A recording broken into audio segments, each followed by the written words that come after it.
Leitura do Evangelho segundo São João, capítulo de número 2, a partir do versículo de número 13. João 2,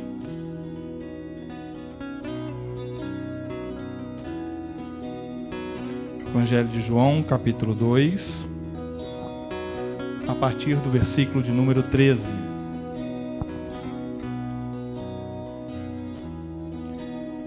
Eu vou fazer essa leitura na nova versão transformadora, você pode acompanhar na tradução que você tem em mãos. João 2, do 13 ao 22. Evangelho de João, capítulo 2, versículos 13 a 22. Era quase época da festa da Páscoa judaica, de modo que Jesus subiu a Jerusalém. No pátio do templo, viu comerciantes que vendiam bois, ovelhas e pombas para os sacrifícios. Também viu negociantes em mesas, trocando dinheiro estrangeiro. Jesus fez um chicote de cordas e os expulsou a todos do templo. Pôs para fora as ovelhas e os bois, espalhou as moedas dos negociantes no chão e virou as mesas. Depois foi até aqueles que vendiam pombas e lhes disse: "Tirem essas coisas daqui, parem de fazer da casa de meu pai um mercado." Então os discípulos se lembraram dessa profecia das Escrituras: "O zelo pela casa de Deus me consumirá." "O que você está fazendo?" questionaram os líderes judeus. "Que sinal você nos mostra para comprovar que tem autoridade para isso?" "Pois bem," respondeu Jesus, "destruam este templo e em 3 dias eu o levantarei."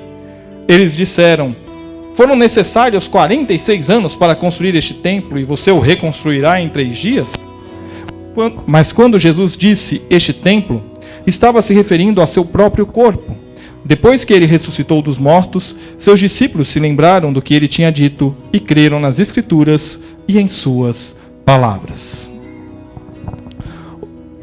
Nós iniciamos hoje uma série de mensagens intitulada Unindo Vidas, que é o lema deste ano para a nossa igreja. E nessa primeira mensagem nós queremos falar de uma das razões da nossa união. Nós somos unidos para a verdade.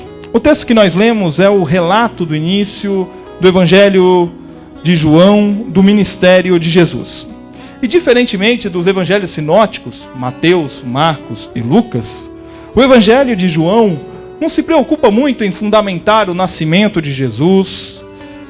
Também não apresenta, curiosamente, nenhuma parábola, não apresenta nenhum comissionamento, nem mesmo o Sermão do Monte é apresentado no Evangelho de João.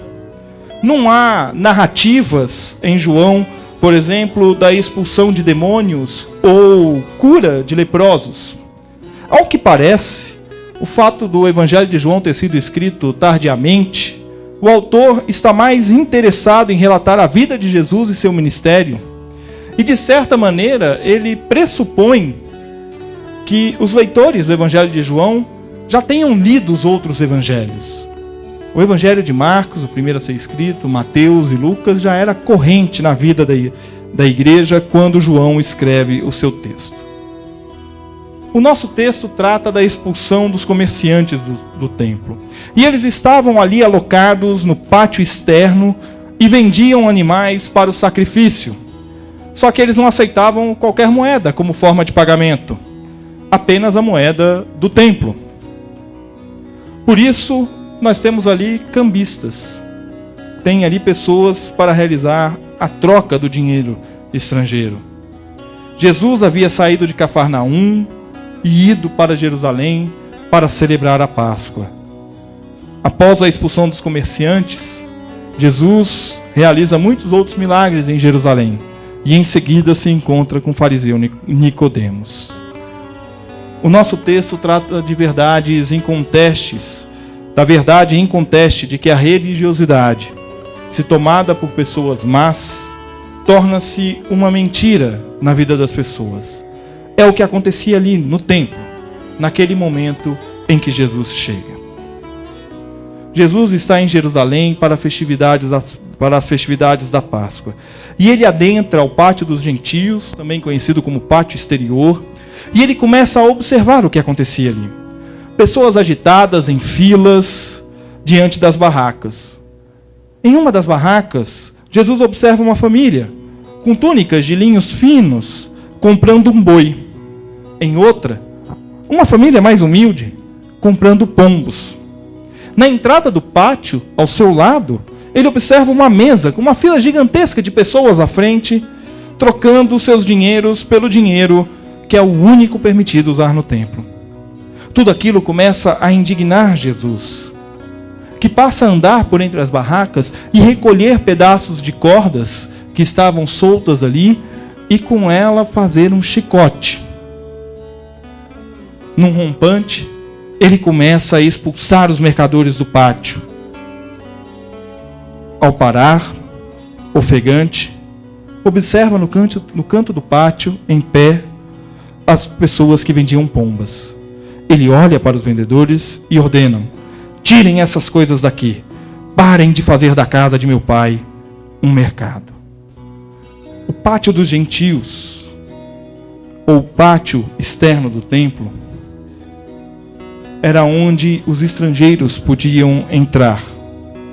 Dali, os judeus seguiam para um pátio interno, aonde era oferecido o sacrifício. O pátio externo era como se fosse aqui o nosso estacionamento, né? A pessoa entrava ali e podia parar o que quisesse ali, e era um pátio comum, diferentemente do pátio interno, onde os sacrifícios eram oferecidos, e ali o gentio não podia botar o pé, apenas o judeu. E como no templo a moeda do império não era aceita, a gente começa a entender a presença dos cambistas ali. Mas e os animais? Qual a razão de se ter os animais sendo vendidos no templo? Os líderes judeus impunham pesadas exigências, visando manter-se em suas posições. E uma dessas exigências dizia respeito à pureza do animal que era oferecido em sacrifício. Agora vamos nos colocar no lugar de um judeu mediano do primeiro século, que saiu de sua cidade a 3, 4 dias de viagem, trazendo consigo um boi ou uma ovelha para oferecer como sacrifício. Quando ele chegava na porta do templo, se esse judeu não fosse uma pessoa conhecida de alguém do templo, o sacerdote ia virar para ele e ia falar assim: não, eu não sei da procedência desse boi, eu não sei como você cuidou dele, eu não sei se ele não tem nenhum defeito. Para o nosso Senhor só pode ser oferecido um animal sem defeitos, sem máculas. Quem me garante? Quantos dias o Senhor viajou? O Senhor alimentou este boi decentemente? Para facilitar, entre aspas, este processo, eles impuseram uma normativa. E se pudessem fazer uma propaganda, talvez eles fizessem assim: compre aqui o seu animal para o sacrifício com o selo de qualidade do templo. Esse pode entrar, outro não. Outro não. Agora você imagine o preço desses animais, o custo disso para as famílias. Imagine também a taxa de câmbio que era cobrada. Imagine que nós tínhamos judeus que vinham da Ásia Menor, do Egito, que vinham da Grécia, que vinham de Roma para as festividades da Páscoa. Cada qual com sua moeda. Imagine a taxa de câmbio. A pureza da fé era o pretexto para o comércio no templo. Só que com Jesus a verdade prevalece. Diante da comercialização da fé, Jesus expõe os erros e aponta para a verdade. A fé como pretexto para o comércio era uma distorção da lei, de quem manipulava e detinha o poder religioso e com ele obtinha lucros sem medida. Eles impunham exigências muito bem fundamentadas para ocultar a verdade.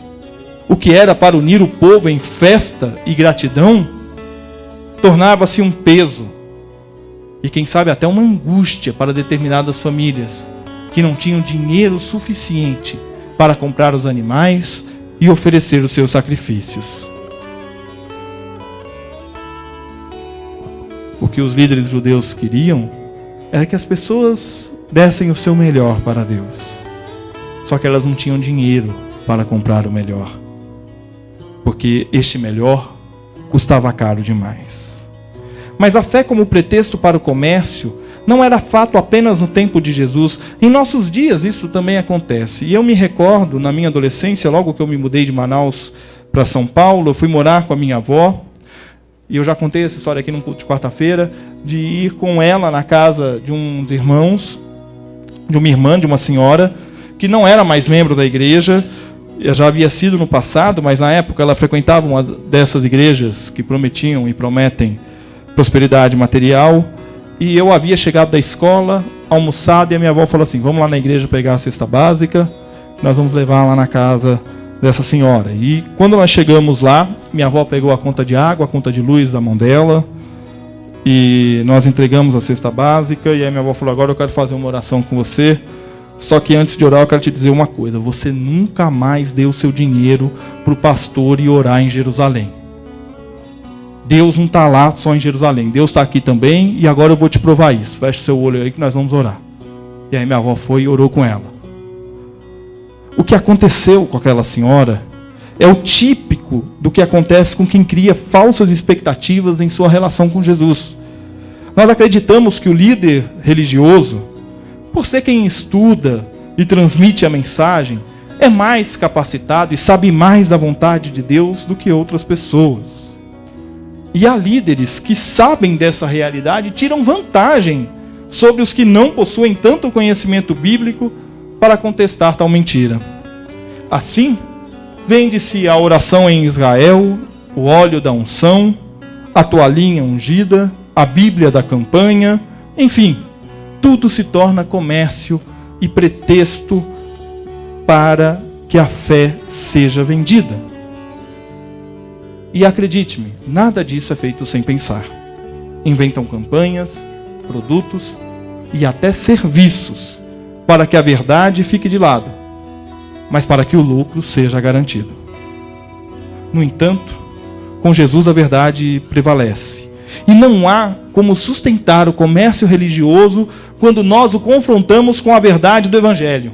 Não há como manter um comércio baseado na fé e ser cristão ao mesmo tempo. A fé não é pretexto para comércio. Cuidado com quem fala em nome de Deus e quer te vender facilidades, sucesso, produtos que te deixarão mais perto de Deus. Parece uma conversa que a gente já ouviu antes, né? Mas não há nada que possa estar entre você e Deus, porque para se chegar a Deus só há um caminho. E o próprio Evangelho de João deixa isso bem claro para a gente, quando Jesus diz: eu sou o caminho, a verdade e a vida.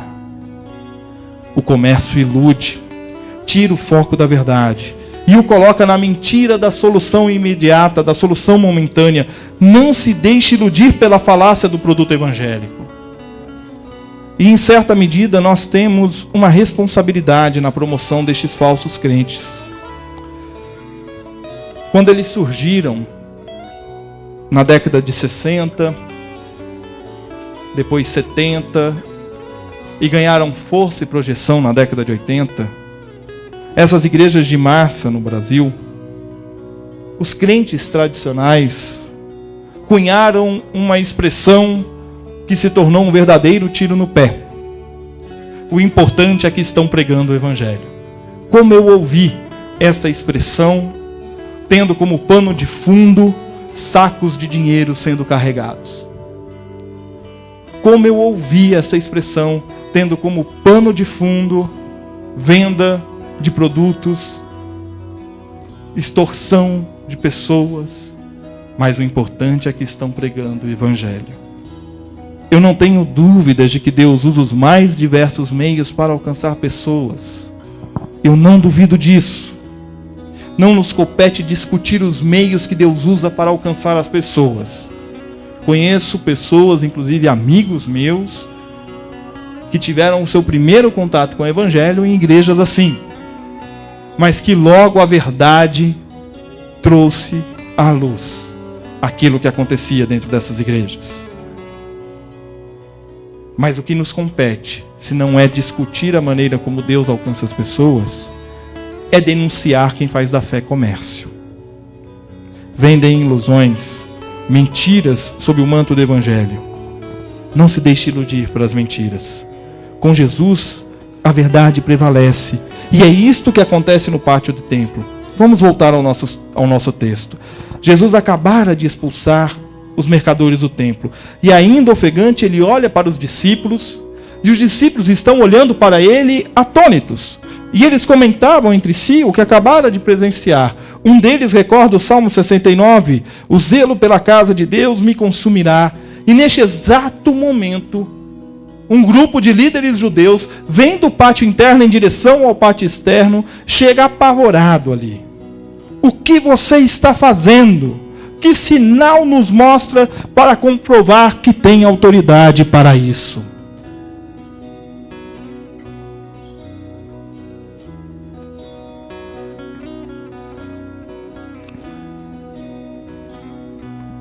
Se a gente pudesse fazer uma tradução contemporânea, atualizada, pós-moderna dessa última pergunta, ela seria: quem você pensa que é para expulsar o pessoal do pátio?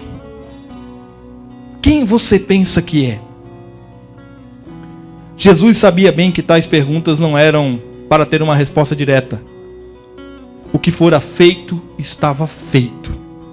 Jesus restabelecera a verdade da fé, expulsando os mercadores do templo.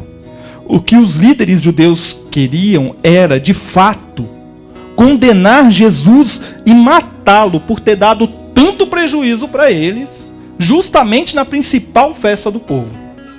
E a resposta de Jesus expõe tal verdade. Ele seria destruído, mas ele ressuscitaria. O que os líderes judeus desejavam era a destruição daquele que havia causado prejuízo. E ao expulsar os mercadores do templo, Jesus estava restabelecendo a relação do povo com Deus no patamar da oferta voluntária e do coração grato. A oferta que os líderes judeus exigiam era um peso e dependia de recursos financeiros que nem todos tinham. A lei não previa este tipo de oferta, mas os líderes distorciam a lei para extorquir. E Jesus vem e põe um fim ao mecanismo de extorsão, expulsando todos do pátio dos gentios. O que Jesus faz é revelar que a vontade de Deus havia ficado em segundo plano. O que Jesus faz é restabelecer a verdade. Com Jesus a verdade prevalece. Deus deixara a lei para reger a relação do povo com Ele mesmo e entre as pessoas do povo. A lei tratava tanto de questões religiosas quanto de questões sociais. E o que acontecia no tempo de Jesus, e isso não era novidade em Israel, era a interpretação da lei segundo os desejos dos que detinham o poder religioso nas mãos. Eles faziam de tudo para explorar e obter mais lucro, excluir os pobres e privilegiar os ricos. Estamos falando do século I, tá? No século XXI não. O discurso é o mesmo, mas é o século I. Século XXI a gente vai falar daqui a pouquinho. Mas era exatamente isso que acontecia. Exatamente isso.